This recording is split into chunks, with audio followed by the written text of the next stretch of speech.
Olá, irmãs, eu espero que todos estejam bem, que estejam se cuidando. Tenho muitas saudades das nossas aulas no domingo, mas eu fico feliz de poder compartilhar uma pequena mensagem com vocês hoje. Então, para essa semana, eu estava estudando um pouco sobre a esperança, né? Visto todas as coisas que a gente está passando e tudo mais, e eu queria estudar mais, saber um pouco mais sobre o que é a esperança, né? O que ela nos traz, e eu descobri umas coisas muito legais. Eu estou feliz de poder compartilhar com vocês essas coisas hoje. E para começar, eu gostaria de compartilhar uma escritura que fica lá no livro de Éter, capítulo 12, versículo 4. E essa escritura foi, na verdade, a primeira escritura que eu já memorizei. A minha família, nós tivemos uma meta juntos e essa foi a escritura escolhida para que a gente pudesse memorizar. E ela diz assim: portanto, todos os que creem em Deus podem com segurança esperar por um mundo melhor, sim, até mesmo um lugar à mão direita de Deus. Esperança essa que vem pela fé, e é uma âncora para a alma dos homens, tornando-os seguros e constantes, sempre abundantes em boas obras, sendo levados a glorificar a Deus. Essa escritura, ela me conforta, ela me ajuda muito desde que eu era nova, quando eu memorizei ela, e eu acho que é muito legal que ela compara a esperança a uma âncora, né? E a gente sabe que uma âncora ela é usada para a embarcação ela poder ficar firme, né? Então, se eles têm a âncora deles firmada, não importa para onde a maré esteja puxando o barco, não importa se há uma tempestade, aquele barco não vai sair do lugar. Então, o Senhor, Ele quer que a nossa esperança seja como a nossa âncora, a âncora para a nossa alma, para a nossa vida, para nos ajudar a ficar firmes em meio às tempestades e às coisas que acontecem na nossa vida. Estudando mais sobre a esperança, eu achei um discurso muito legal do Elder Uchtdorf. Foi na conferência de outubro de 2008. Então você pode achar aí no seu aplicativo, na Liahona de novembro de 2008. O nome é O Poder Infinito da Esperança. E ele define a esperança, ele conta algumas experiências, e o discurso é muito bom. Se vocês estiverem procurando por uma boa leitura essa semana, eu recomendo esse discurso. E em um dos parágrafos que ele define a esperança, ele fala assim: a esperança é um dom do Espírito. A esperança de que, por meio da expiação de Cristo e pelo poder de sua ressurreição, seremos elevados à vida eterna, devido à nossa fé no Salvador. Esse tipo de esperança é tanto um princípio com promessa quanto um mandamento.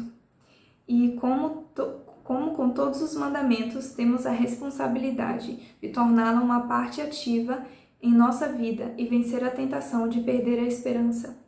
A esperança no misericordioso plano de felicidade de nosso Pai Celestial leva à paz, à misericórdia, ao regozijo e à alegria. A esperança na salvação é como um capacete protetor e é o fundamento de nossa fé e uma âncora para a nossa alma. Tem várias coisas que eu achei muito interessantes sobre esse parágrafo. A primeira coisa que ele falou que a esperança é um dom do Espírito. E às vezes quando a gente pensa em dons do Espírito, a gente pensa em caridade, em amor, em perdão, em serviço, e no dom de ouvir o Espírito, no dom de ensinar, mas a gente esquece do dom da esperança. E eu achei interessante que ele trouxe isso como um dom do Espírito. A gente sabe que um dom é uma coisa que a gente adquire de Deus, né, quando a gente o busca. E outra coisa que eu achei interessante é que ele fala que a esperança é tanto um princípio com promessa, ou seja, um princípio que tem uma bênção atrelada a ele, quanto um mandamento. E a gente sabe que mandamentos são coisas que nós temos que fazer, que Deus quer que nós façamos. E ele fala que a parte ativa em nossa vida é vencer a tentação de perder a esperança. E eu fiquei pensando que é justamente isso que o inimigo quer, né? Esse sentimento de medo, de desespero não vem de Deus, né? Vem do inimigo. E o inimigo quer que nós possamos perder essa esperança. Então ele falou que o nosso papel é não perder a esperança, né? Lutar para tê-la, para nutri-la, para que ela sempre seja uma parte da nossa vida, para que ela seja a nossa âncora nos momentos de dificuldade. Outra parte legal do discurso dele, ele fala que a esperança, ela se manifesta na confiança, no otimismo, no entusiasmo e na paciente perseverança. Ou seja, se a gente quer ter mais esperança, né, a gente tem que mostrar mais confiança no Senhor, mais otimismo, né? Aquela pessoa que está passando por dificuldade, mas tenta ver o lado bom das coisas. E isso é difícil, é muito difícil às vezes conseguir ver o lado bom das coisas, mas realmente Deus, Ele quer que nós sejamos felizes. E Ele sabe que esse momento que a gente passa aqui na Terra de aprendizado é um momento difícil, mas Ele quer que nós vejamos o lado bom das coisas, Ele quer que nós tenhamos esperança e fé que as promessas que Ele nos fez vão ser cumpridas, né? Então, manter uma atitude positiva é uma coisa que nos ajuda a fazer mais forte a nossa esperança. E ele fala que essa esperança é realmente o que vai nos suster na nossa vida diária, nessa esperança que a gente tem nas promessas que o Senhor fez para nós que vão se cumprir, talvez nessa vida, talvez na vida futura, essa esperança que nos ajuda e nos carrega nessa vida, para que nós possamos prosseguir mesmo em meio às dificuldades.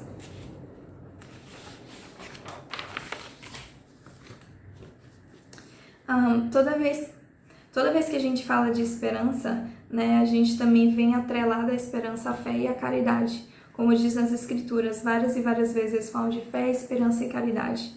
Lá em Moroni, capítulo 10, ele fala que a fé, esperança e caridade são essenciais para a nossa salvação e que fortalecendo uma, a gente consegue fortalecer a outra também. E tem um parágrafo que ele fala sobre a fé, esperança e caridade, ele diz assim: as coisas pelas quais esperamos após esta vida nos levam à fé, enquanto as coisas que esperamos nesta vida nos levam à caridade. As três qualidades, fé, esperança e caridade, em conjunto, alicerçadas na verdade e luz do Evangelho restaurado de Jesus Cristo, levam-nos à abundância de boas obras. Então, essa fé, esperança e a caridade juntas nos levam a trazer frutos bons, né? Frutos de retidão, coisas que vão nos ajudar a ser mais como nosso Salvador Jesus Cristo. E como ele falou aqui no discurso, a esperança é um mandamento e um princípio com a promessa. Então, enquanto a gente fortalece a nossa esperança, a nossa fé e a nossa caridade em Jesus Cristo, nós vamos trazer frutos bons. O Elder Uchtdorf, ele começa o discurso dele contando a experiência da mãe dele. E isso foi lá quando ele tinha 3 anos de idade. Eles estavam no final da Segunda Guerra Mundial e naquela época eles moravam na Tchecoslováquia e a mãe dele queria mudar-se para a Alemanha, onde os pais dela moravam. E naquela época, como uma época de guerra, era uma época que havia muito medo, muita fome. Então as pessoas estavam sempre muito receosas e viajar era muito complicado e muito perigoso, que você nunca sabia o que você ia encontrar pelo caminho. Mas mesmo assim a mãe deles decidiu fazer essa rota para a Alemanha e eles conseguiram de alguma forma entrar num dos últimos trens de refugiados indo para a Alemanha. E ele conta que no caminho o trem ia parando para as pessoas poderem comprar alimentos e a mãe deles, numa dessas paradas, ela saiu. E quando ela voltou, alguns minutos depois, aquele trem não estava mais lá. E eu fico imaginando o desespero daquela mãe, né? Imagina, você deixou todos os seus filhos pequenos, 4 filhos, num trem para comprar comida, você volta e o trem não está mais lá. Então ela começou a ficar muito temerosa, ela começou a dizer orações em seu coração, pedindo a Deus que ajudasse.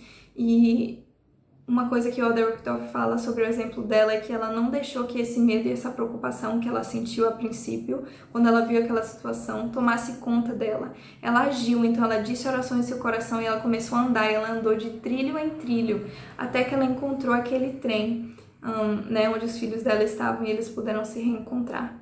E sobre esse exemplo da mãe dele, ele fala: o exemplo de nossa mãe, mesmo nas piores ocasiões, de ir em frente, colocando a fé e a esperança em ação, e não só lamentando e sonhando, susteve nossa família e a mim, e deu-nos confiança de que as circunstâncias do presente conduziriam a bênçãos futuras.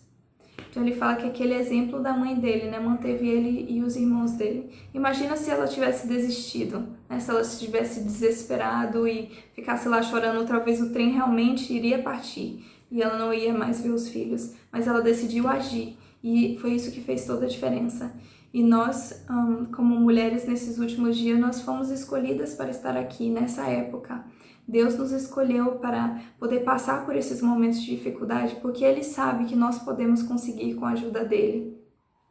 E nós, como mulheres em nosso lar, seja como mães, como esposas, como filhas, como irmãs, nós podemos ser o elo forte dentro do nosso lar, né? Não aquela pessoa que se desespera, mas aquela pessoa que anima, né? Que mantém o foco na glória de Deus, nas promessas que Ele nos fez. E mesmo se a gente estivesse se sentindo um pouco deprimida e angustiada com essa situação, a gente pode lembrar em que nós confiamos, né? Em quem nós pomos a nossa esperança e a nossa confiança, que é em Deus e em nosso Salvador Jesus Cristo. Nós sabemos que eles não podem mentir e eles não vão nos desamparar e eles nos amam. E foi interessante que quando essa situação mundial começou, eu estava muito angustiada e muitos dos planos que eu tinha feito para mim tiveram que ser cancelados ou adiados devido a essa situação que a gente está passando.